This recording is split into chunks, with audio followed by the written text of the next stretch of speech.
Bonjour à tous, j'espère que vous allez bien. Aujourd'hui, petite vidéo bonus. J'avais envie de vous poser une question. Est-ce que ça vous est déjà arrivé, au moins une fois dans votre vie, de vous réveiller le matin en ne sachant pas où est-ce que vous alliez dormir le soir? Et bah c'est exactement l'histoire de mes 6 ans de voyage. Alors je vous parle, je suis dans un bus qui m'emmène à la frontière entre le Brésil et l'Argentine. Je vais faire tamponner mon passeport. Ce soir, je ne sais pas du tout où est-ce que je vais dormir. Je serai sûrement ou côté argentin, ou peut-être avec un peu de chance, j'aurai rejoint la destination que je veux rejoindre maintenant, l'Uruguay. On verra bien, parce que vous le savez, de toute manière, quand rien n'est prévu, tout peut arriver. Allez, let's go, on est à la frontière, on va faire tamponner le passeport. Alors je sors pas ma caméra aujourd'hui, parce que bon, vous voyez, je suis chargé. Mais je vais vous montrer un peu comment ça se passe sur une frontière. Je vous l'ai déjà montré dans ce vlog là, on est parti à Iguazu. Là, je rentre dans le poste frontière du Brésil, faire valider mon passeport. Et voilà, ça y est, aventure au Brésil terminée. Nouveau tampon. Alors là, le problème, c'est que c'est un peu mal fait. C'est pas comme les autres frontières que j'ai pu voir dans ma vie, en Asie ou même en Amérique du Sud quand je faisais Équateur, Pérou. Là, en fait, le problème, c'est qu'il y a à peu près 4 km qui séparent la frontière brésilienne de la frontière de l'Argentine. Donc là, je suis pile poil entre les deux. Bon, là, je suis toujours côté Brésil. Le seul truc, c'est que le bus m'a amené ici. L'arrêt de bus est là-bas. Il faut que je réattende le bus pour faire 4 km pour faire tamponner mon passeport, pour reprendre le bus ensuite, pour aller au terminal des bus côté Argentine. Donc c'est un peu galère parce que c'est toutes les 30 minutes le bus. Du coup je vais voir si je peux pas faire un petit peu d'autostop en mode danse de l'autostoppeur. Tiki tiki tic. Mon sac est là, rassurez-vous, hein. Je me suis pas débarrassé de mon sac et on va essayer de faire ça pour éviter justement de pas perdre de temps. On verra, peut-être que ça marche, peut-être que ça marchera pas, mais avec le smile, tout est possible. Bon, alors ici c'est assez compliqué le stop au poste frontière. Ça fait à peu près les 10-15 minutes que j'attends. Le bus est dans 10-15 minutes. Je crois que je vais aller me poser tranquille à l'arrêt. En plus j'ai déjà mon ticket. En fait j'ai dit une petite bêtise tout à l'heure. Normalement Argentina. C'est vrai que normalement dans les différents postes frontières que j'ai pu faire, motostop, non, les bus s'arrêtent, on fait tamponner le passeport, ils nous attendent, on remonte dans le bus. On va du côté où on veut aller, enfin dans l'autre pays, on refait tamponner le passeport, le bus nous attend toujours et on repart avec le même bus. Sauf que là, lui, le bus, il est parti, il faut attendre le prochain. Là, c'est pas pareil, c'est pour ça que j'essaie de faire du stop. Mais c'est assez compliqué ici, hein, niveau Argentine-Brésil, mais tout est possible, hein, tout est possible. Mais bon, de toute façon, je vais pas m'embêter, j'ai le ticket, donc au pire des cas, il me reste quoi, plus que 15 minutes à attendre. Mais j'avais envie de vous partager ça en mode petite vidéo de mon téléphone portable, car oui, bon, la caméra là est dans le sac. J'avais pas envie de tout sortir. Parfois c'est un peu galère avec toutes les affaires, donc j'aime bien vlogger avec mon téléphone aussi. Ça me permet d'être plus rapide et en plus de l'avoir comme ça là direct dans la main, mis à part que ça donne quelques crampes. J'ai décidé de innover dans ma danse de l'autostoppeur en mode samba brésilienne, mixé avec du Bob Marley. This is love, this is love, this is love, this is love. Alors déjà que personne me prend là, je crois que j'ai aucune chance. This is love, this is love, this is love, this is love and I'm feeling. Les regards de tueur qu'on m'a lancé. Sourire, on est au Brésil, tout va bien. Quelques petites cernes, fatigue du voyage, mais tout va bien, ça fait plaisir. Argentina? Argentina? Ne veux pas que je chante trop, hein. Je crois que je vais me faire striker par YouTube sinon encore. Au mieux que j'arrête ça. Je me suis déjà fait pas mal striker à cause des chansons. Bêtement, des fois même quand il y a une petite chanson derrière, là il suffit qu'il y ait la radio ou quoi que ce soit, je peux me faire striker par YouTube quoi. C'est abusé ça franchement. Enfin bref, allez on continue. Direction l'Argentine et peut-être l'Uruguay ce soir, on verra. Finalement je suis retourné à la station de bus et on n'arrête pas de me faire des fausses joies. À chaque fois il y a un bus qui passe, je crois que c'est le mien mais c'est pas le mien. En fait ce qui est bien c'est que quand vous achetez un ticket de bus, ils vont pas s'amuser à vous faire repayer, vous gardez votre ticket et vous pouvez remonter dans le bus suivant à chaque fois que vous faites donc les tampons aux frontières. Et l'avantage c'est que là je suis avec des Argentins et que je peux commencer un peu à repratiquer mon espagnol. J'ai un peu perdu mais ça va vite revenir, croyez-moi. Donc voilà, c'est plutôt sympa. Les fausses joies, voilà, des bus qui passent à chaque fois, qui s'arrêtent. Ils m'ont dit non, non, c'est pas celui-là, c'est pas ce ticket. Ça fait le 3e bus qui me fait le coup. Bon, le stop là, j'ai un peu laissé tomber. Je préfère me poser tranquille, garder un peu mon énergie parce que l'aventure continue. Ça y est, on a embarqué dans le bus et là, à ce point précis, on est pile poil entre l'Argentine et le Brésil. C'est la rivière, voilà, qui sépare les deux pays et on va pas tarder à arriver de l'autre côté Argentine. Et ça c'est la vraie aventure. Les bus de merde, Ça fait partie du road trip, le kiff. Il y a tout le monde qui regarde, qui se demande ce que je fais, j'adore. C'est trop drôle. Ça y est, on y est, immigration côté Argentine. On va juste faire valider le passeport. Et le chauffeur est plutôt sympa parce que cette fois, il nous attend de l'autre côté et on ira direction donc le terminal Puerto de Iguazú pour ensuite prendre un bus un peu plus grand, les bus de longue distance pour pouvoir atterrir. Je ne sais pas en fait, je sais pas.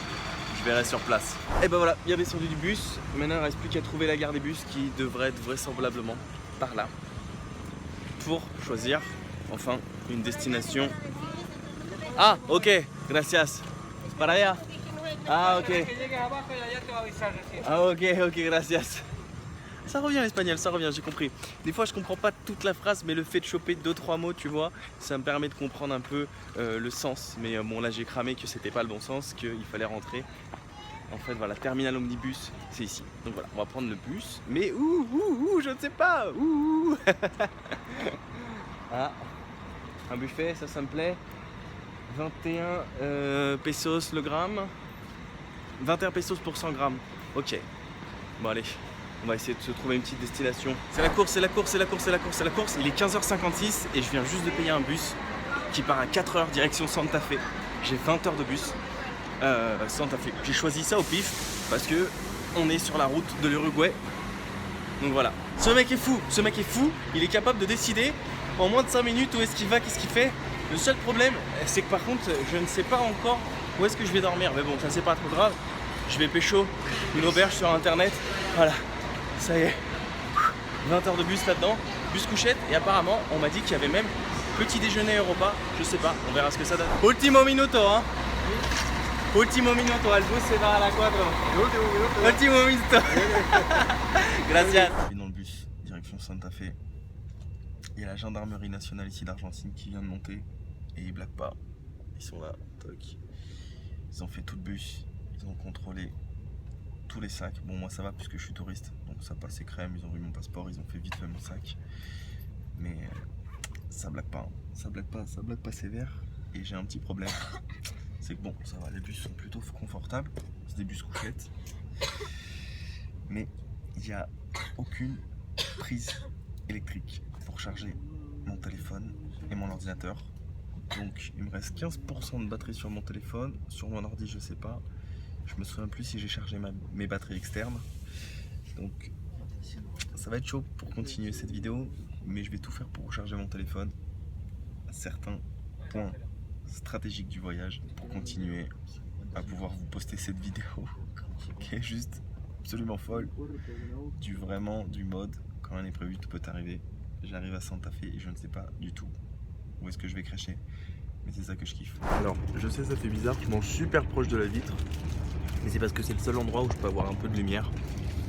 Heureusement qu'ici en Amérique du Sud, il y a des vendeurs ambulants qui montent dans les bus pour vendre plein d'articles. Là j'ai acheté ça, je sais pas du tout ce que c'est, mais en fait en gros c'est du pain fourré avec du fromage. Ça m'a coûté 50 pesos, l'équivalent de 2 €.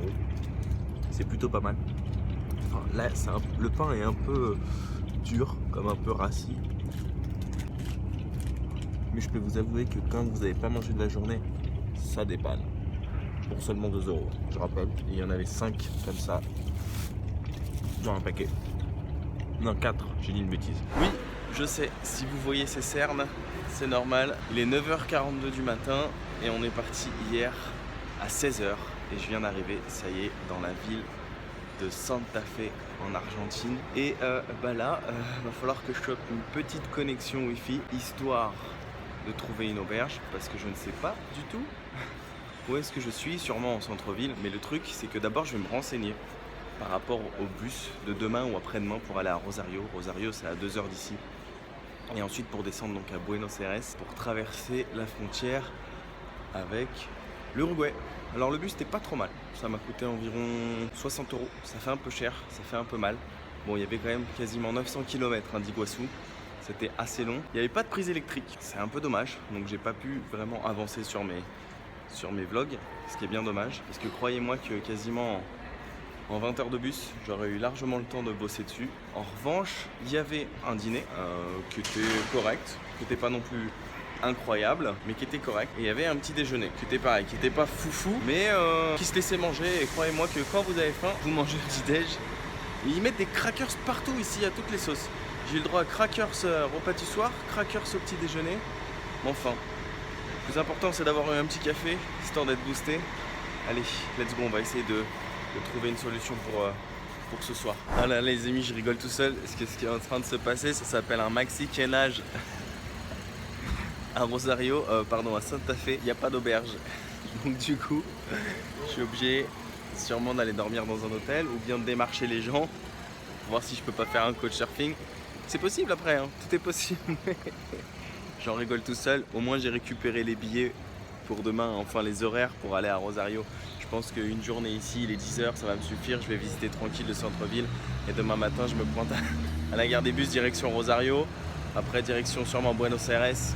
Et après, direction l'Uruguay. Punaise, je rigole tout seul de cette aventure. Mais qu'est-ce que c'est beau le mode, quand rien n'est prévu, tout peut arriver. J'adore ça. Regardez, ça c'est jamais la routine. Je sais pas quel jour on est. Je sais même plus parfois quelle heure on est. Je suis totalement déphasé. Bon allez, on va aller se trouver un endroit au moins pour ce soir. Bon, je viens de demander à l'information touristique de la gare des bus. Il y a 2 hôtels les moins chers. Il y en a un ici là et un de l'autre côté là, 2 rues plus loin. Et j'étais mort de rire avec la nana qui s'occupe de l'agence touristique ici. Elle m'expliquait en fait que le deuxième hôtel, parce que je lui demandais c'est quoi les hôtels les moins chers. Moi je suis un voyageur, normalement je vais dans des auberges, c'est comme ça que je voyage, etc. Et elle me disait que le deuxième hôtel, elle m'expliquait que c'était un peu un love room, mais elle avait honte de me le dire. Et j'en pouvais plus, c'était tellement drôle. J'ai pas pu filmer la scène parce que j'essayais d'écouter en même temps les informations. Surtout qu'ici, ils ont un accent assez particulier en Argentine avec le chaud. Pour ceux qui sont déjà venus, c'est pas l'espagnol que moi j'ai appris à l'école, mais bon, je commence à être un peu habitué à l'espagnol d'Amérique du Sud maintenant. Bon, on va aller demander ça rapidement. Oh là là, quelle aventure! Et le but, ça va être quand même d'essayer de trouver quelque chose rapidement, histoire de profiter au moins de la journée, de pouvoir faire un vrai vlog avec ma caméra après et de pouvoir vous montrer. Hey, todo bien! C'est la famille, frère! C'est la famille, frère! Gracias.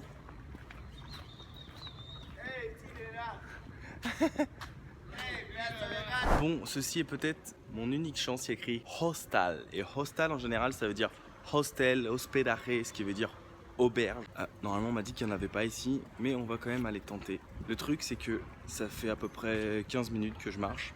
J'ai trouvé des hôtels, mais j'ai oublié de vous dire 2 choses. La première, c'est que on est en fait le week-end du 1er avril. Ce qu'ils appellent ici la Semana Santa, la semaine sainte. Et donc, c'est une semaine qui est très chargée, où les bus sont blindés, où les hôtels sont aussi blindés. Du coup, si pas de réservation, très difficile de trouver une nuit. Et la deuxième chose, c'est que je viens d'avoir une idée en fait, mais je vous l'expliquerai tout à l'heure. J'avoue que là, je suis un peu à l'arrache. On va aller juste demander vite fait le prix. En fait, non, la deuxième chose que je voulais vous dire, c'est que en faisant le tour des auberges, la plupart sont très très chères, comme c'est surbooké. Donc du coup, les seules chambres qui restent, elles sont aux alentours entre 20 et 40 euros, ce qui fait un peu cher. On va dire qu'ici, si tu prends une nuit à 30 euros, ça te fait clairement quasiment 4 nuits en auberge, hein, on va dire. Parce que les nuits, c'est en général en auberge, c'est 6-7 euros. C'est pas énorme. Donc j'ai peut-être une autre solution, je vous l'explique juste après, je vais demander, on verra ce que ça donne. Alors ceci n'est pas un hostel, donc n'est pas une auberge, c'est un hôtel. Mais ils étaient super gentils, ils m'ont filé le code Wi-Fi. Et en fait, j'avais oublié de vous dire un truc, mais il y a une troisième option qui s'est rajoutée. Une option que j'apprécie particulièrement et dont j'avais complètement oublié. Et je me suis dit, tiens, ça peut être intéressant. En fait, c'est pas que je l'ai oublié, mais le faire à la dernière minute, c'est très très rare que ça marche. C'est le couchsurfing. Et avant de vous expliquer cette option-là, la deuxième option que j'avais, c'était de mettre mes affaires en sécurité à la gare, de les mettre dans un casier et de pouvoir dormir à la gare, visiter aujourd'hui la ville avec mon petit sac et pouvoir dormir ce soir à la gare en prenant le bus le plus tôt possible demain matin pour Rosario. Mais la troisième option a changé complètement mes plans. Merci monsieur pour les travaux et le bruit. Du coup, la troisième option, c'est que j'ai écrit à plusieurs personnes sur Couchsurfing. L'application Couchsurfing est super, c'est une application de voyageurs dont j'ai déjà expliqué plusieurs fois dans plein de vidéos si vous me suivez un peu. Et il y a une personne qui m'a répondu, qui m'a dit Ben, qui parle français en plus, un Argentin qui parle français, parce qu'il a vécu en France. Il m'a dit Ben, je vis ici avec mon frère, tu peux venir chez moi ce soir, il n'y a aucun problème. Et en plus, ils habitent seulement à 10 minutes à pied de là où je suis. Donc on y va tout de suite. En plus il m'a dit Ben, si t'as pas mangé, viens, on est en train de préparer à manger, tout ça, parce qu'il est presque midi là. Y a pas à dire, ça c'est la vraie aventure. Et le monde des voyageurs, c'est vraiment un monde à part. Bien arrivé, alors ça c'est une histoire incroyable. Salut. Regardez ça, Pablo, son frère Augustin derrière. Augustin. Salut, ça va? Qui parlent français tous les deux, parce qu'ils ont habité en France. C'est fou. Et leurs amis juste derrière, Eva et Mara. Et ça c'est une histoire vraiment folle. Je suis parti hier de Iguazu sans savoir où est-ce que j'allais atterrir. D'Iguazu, ouais. Mais je n'avais pas de plan, hein. Je suis arrivé à la gare des bus à 15h30, j'ai demandé les prix, il était 15h50 et à la dernière minute, à 15h50, il y a une dame qui me dit il y a un bus qui part à 4h qui va à Santa Fe, c'est le dernier. Oh, j'ai pris, il me restait 10 minutes, bam, j'arrive à Santa Fe ce matin, je regarde, pas d'auberge. Oh, je fais mais comment je vais faire, pas d'auberge? Donc je cherchais des solutions. J'ai fait un petit peu le tour de la ville et après j'ai envoyé des messages sur Couchsurfing et me voilà ici. C'est cool. Et voilà, et ça c'est la magie du voyage quoi. Ouais, tout à fait. Ton frère qui m'a répondu en moins d'1 heure et je suis avec vous en Et train tu de vas partager. manger la vraie viande d'Argentine. La vraie viande d'Argentine? Ouais, tout à fait. Bon bah alors, Tout à fait. on va arrêter le vlog sur le téléphone portable. Je voulais vraiment vous montrer l'aventure en mode quand rien n'est prévu, tout peut arriver. Et on va passer après avec la vraie caméra. Du coup, eh ben, comme d'habitude, si vous avez kiffé, n'oubliez pas de liker, me suivre sur les réseaux sociaux, Facebook, Instagram, Twitter, c'est Benco, Snapchat, c'est Benco Snap. Prenez soin de vous. N'oubliez pas qu'il y a les autres vlogs du Brésil qui sont magnifiques, qui sont sortis juste là. Je les mettrai ici. J'espère que vous avez vraiment kiffé, même si c'était au téléphone portable cette journée, mais je voulais vraiment vous montrer le voyage, que même si on n'organise rien, qu'on peut toujours trouver des solutions et des gens magnifiques partout. Voilà. Gracias. De nada. Ciao.